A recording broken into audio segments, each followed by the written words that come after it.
Hey guys, welcome back and welcome if you are new. My name is Sam and welcome to my kitchen. Today we're going to be making another yummy dinner. I've made this several times on my channel before. You're going to love it. It's Salisbury steak. This time we're making it with rice and an onion gravy.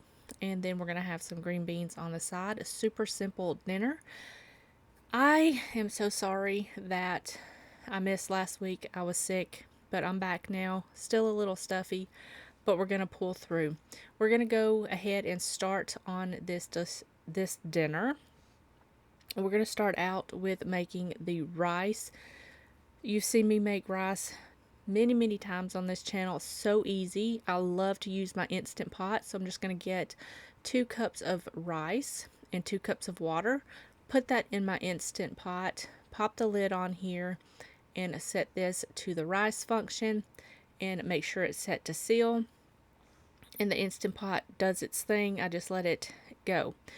While that's going, we're going to go ahead and make the Salisbury steak. Super simple.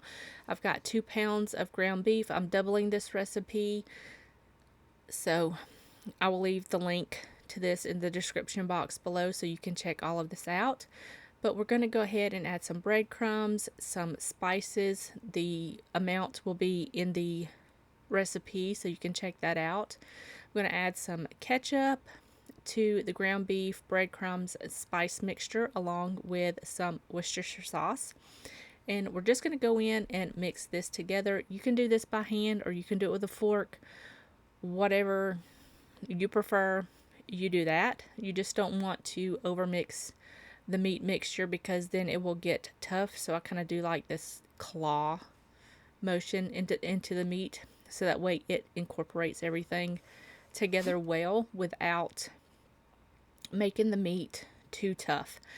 Now I'm just going to use my burger press because it's quicker and I just wanted to use it. So we're just going to make them. We're going to put that in the burger press. I made about 7 or 8 patties from this. You're just going to grab a little bit, put it into your burger press, press them out, put them on a plate, and here is the finished patties. Now we're going to go ahead and cook these.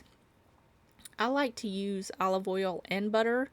The recipe states a little bit differently, but you can do either or. It works just as fine.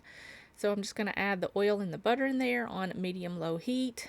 Let that all melt together. And then I'm just going to put all of the patties in there. And we're going to cook them on both sides until they're almost completely cooked through. They're going to finish cooking in the gravy later. So once you get them seared on one side, about 3 to 4 minutes per side.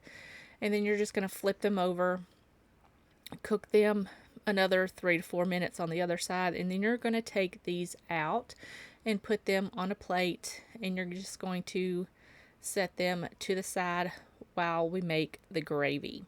So for the gravy, we're going to start out with the leftover oil in the pan. If you have a lot, you can remove some. You just want the same amount of oil as you would making like a roux.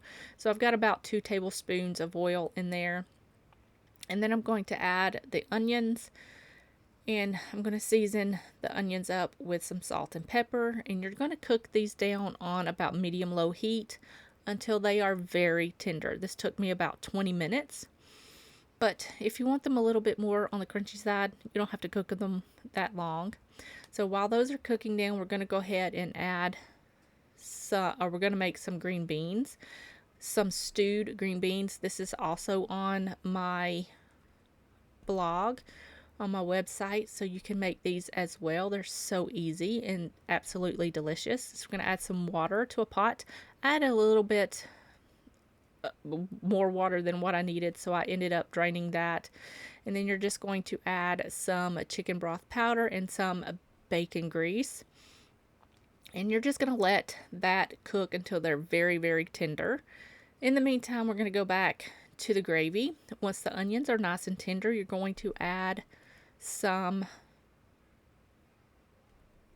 what's it called? My brain is like not thinking today.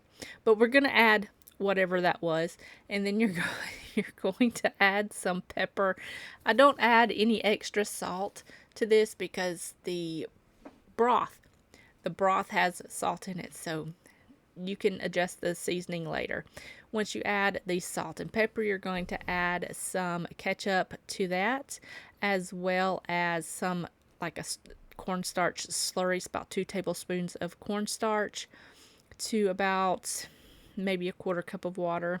You're going to put that in there and give it a stir.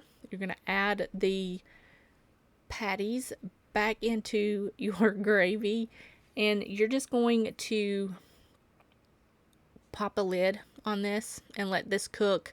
I let mine cook for about 45 minutes because I wanted to make sure the center of the patties were completely done. And then that is it. You can adjust the seasoning to all of this. Make sure it is to your desired seasoning preference. Then everything is ready to plate up. I just plated some rice, a patty, and some of that delicious gravy along with the green beans, and this was absolutely delicious. I hope you guys enjoyed it, and I will see you guys in the next one. Bye, y'all.